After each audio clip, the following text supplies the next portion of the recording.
Salam, saudara.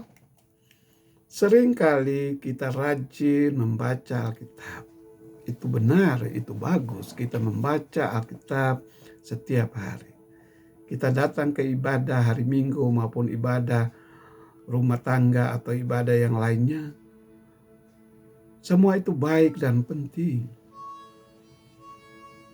Namun saudara, firman Tuhan tidak hanya untuk didengar. Firman Tuhan kita dipanggil untuk mendengarkan firman Tuhan dan melakukannya. Iman yang sejati tidak terlihat bukan dari seberapa banyak firman Tuhan yang kita hafal, tetapi bagaimana firman itu kita hidupi setiap hari. Banyak orang yang rajin ke gereja, rajin membaca Alkitab, menghafalnya di luar Alkitab, tapi mereka tidak menjalaninya dalam kehidupan sehari-hari. Yakobus 1 ayat 22 berkata, "Tetapi hendaklah kamu menjadi pelaku firman dan bukan hanya pendengar saja. Sebab jika tidak demikian, maka kamu menipu diri sendiri." Menjadi pelaku firman berarti menerapkan ajaran Tuhan dalam hal-hal sederhana dalam keseharian kita. Berkata jujur meskipun sulit, mengampuni saat disakiti, mengasihi tanpa membeda-bedakan, dan tetap setia melakukan kebaikan meski tidak ada yang melihat atau tidak dinilai orang.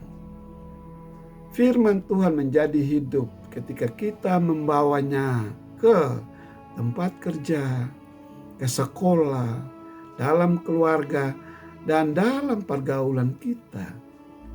Yesus sendiri mengajarkan bahwa ketaatan adalah dasar kehidupan iman yang kuat. Setiap orang yang mendengar perkataanku ini dan melakukannya, ia sama dengan orang yang bijaksana yang mendirikan rumahnya di atas batu. Matius 7 ayatnya yang ke-24. Kehidupan yang dibangun di atas firman Tuhan bukan berarti bebas masalah, saudara. Tetapi jika kita hidup berdasarkan firman-Ku Tuhan, kita tetap teguh ketika badai masalah itu datang. Ketika kita memilih untuk melakukan firman Tuhan, hidup kita menjadi kesaksian nyata bagi orang lain tentang kasih dan kebenaran Allah. Jadilah pelaku firman, bukan hanya membaca atau mendengarkan. Saudara, kiranya Tuhan menolong kita untuk tidak hanya memahami firman-Nya, tetapi memiliki keberanian dan kerendahan hati untuk melakukannya dalam kehidupan sehari-hari. Amin. Bapa di sorga, dikuduskanlah namamu, datanglah kerajaan-Mu, jadilah kehendak-Mu di bumi seperti di sorga. Berilah pada hari ini makan kami yang cukupnya, dan ampunilah kesalahan kami seperti kami juga mengampuni orang yang bersalah kepada kami.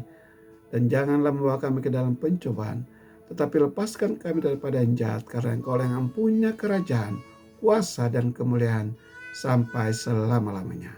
Amin. Saudara, demikian renungan singkat. Tuhan Yesus memberkati.